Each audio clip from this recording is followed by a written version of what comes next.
है, कमजोर हैं और जुल्म जाती शहरें, हमारे लोगों की हत्याएं की जा रही हैं। सरेआम ऐलान करके हमारे लोगों की हत्याएं की जा रही। हत्या करने के बाद लंबे समय तक न्याय तो बहुत दूर की बात है, न्याय पे चर्चा भी नहीं हो रही। मैं इसके लिए अपराधियों से ज्यादा हमारी चुप्पी को ज्यादा जरूरी मानता हूं, इसका कारण मानता हूं।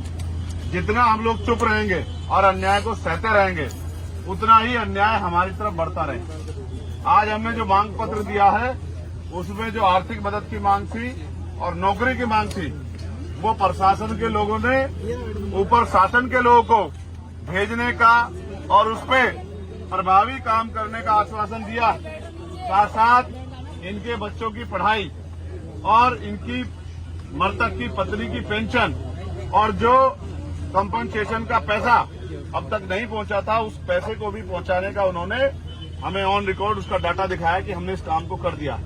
वो इनकी पत्नी की पेंशन के लिए भी हमसे, क्योंकि हमारा अधिकार है, तो वो इसके लिए सहमत है कि उनको पेंशन बनेगी और उनके बच्चों की, जब तक वो पढ़ाई करेंगे, उनके बच्चों की पढ़ाई होगी। जो आरोपी था, एक आरोपी जिसने सरेंडर किया था, उसके साथ 2 लोग और हैं, ये बात भी जानकारी में आई। उनमें से एक को गिरफ्तार कर लिया गया और एक अभी फरार है। उन्होंने हमें आश्वासन दिया है कि हम उस दोषी को भी जल्दी गिरफ्तार करेंगे और उनके अलावा भी कोई व्यक्ति शामिल होगा तो उसको भी गिरफ्तार करेंगे। ये बात अच्छी बात है कि आज आपने बड़े पैमाने पर अपना आक्रोश जाहिर किया है और अपने संख्या बल से शासन प्रशासन को ये सोचने के लिए मजबूर किया है कि अगर इस तरह से कानून व्यवस्था अप्रभावी रही, कानून व्यवस्था में को संभालने में कानून को लागू कराने वाले लोग और कानून को पालन कराने वाले लोग अगर असफल रहे तो जन आक्रोश बढ़ेगा। लेकिन मेरा आपसे भी ये कहना है कि आप भी संगठित रहो, आप भी संगठित रहो। जब तक आप संगठित नहीं रहोगे और समाज को साथ लेके नहीं चलोगे, तब तक मुझे नहीं लगता कि ये हत्याएं बंद हो सकती हैं। हत्या होने के बाद वो आरोपी जेल चला जाए या उसको फांसी की सजा हो जाए, लेकिन उस परिवार का क्या, जिस परिवार से कमाने वाला चला गया है, जिस परिवार का सहारा चला गया है। ये जो माँ बाप यहाँ बैठे हैं, ये उम्मीद से बैठे हैं कि इनके बारे में सोचा जाए, लेकिन आप जानते हो शासन सत्ता उनकी है और उनकी शासन सत्ता में हमारे लोगों की हत्या की छूट मिली हुई है, तो हम क्या करें।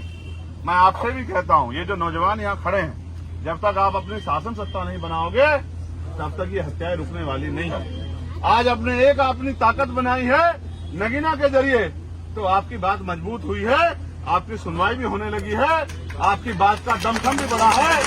लेकिन ताली मत बजाओ, सुन लो, ये ताली बजाने का, नारा लगाने का समय नहीं है, क्योंकि हमने अपना भाई खोया। एक नहीं, कई भाई का एक और बहन बैठी है जिसके 3 बच्चे हैं, वो भी उम्मीद लगा के बैठी है कि भाई चंद्रशेखर आएंगे, मुझे न्याय दिलाएंगे। माननीय मंत्री जी और तमाम लोग, हमारे जिला संगठन के लोग, हमारे मंडल के लोग लगातार इस लड़ाई को लड़ रहे हैं। प्रदेश के लोग भी लगातार इसमें सहयोग कर रहे हैं। लेकिन आप ये सोचो, क्या हम इनको पूर्णतः बंद नहीं करा सकते कि हत्या हो ही नहीं, किसी बहन बेटी का अपमान हो ही नहीं, किसी गरीब को बेइज्जत किया ही नहीं जाए? क्या तार की बाड़ लगाकर लोगों की हत्याएं जो की जा रही है ये बंद हो जाए? अगर हम ऐसा करना चाहते हैं तो मैं अलीगढ़ के लोगों को भी इशारे के तौर पर कह रहा हूं, अगर वास्तविकता मुझसे प्यार करते हो, वास्तविकता में चाहते हो कि मेरी कलम में इतनी ताकत आए कि मैं उस एसएचओ को नहीं, उस एसएसपी को भी सस्पेंड करने की हिम्मत रखूं जो हमारे लोगों का काम नहीं कर रहा है, जो हमारे लोगों की मदद नहीं कर रहा है, जिसके संरक्षण में हमारे लोगों की हत्या हो रही है, तो फिर राजनीतिक ताकत देने में मदद कराओ। खैर का उपचुनाव आ गया है, मेरे नौजवान साथियों, आज से ही अपनी ताकत बनाने के लिए लगो। और इस बार जब खैर में उपचुनाव हो 6 महीने के अंदर, तो आजाद समाज पार्टी का मेंबर ऑफ असेंबली एमएलए वहां से जीत के जाना चाहिए।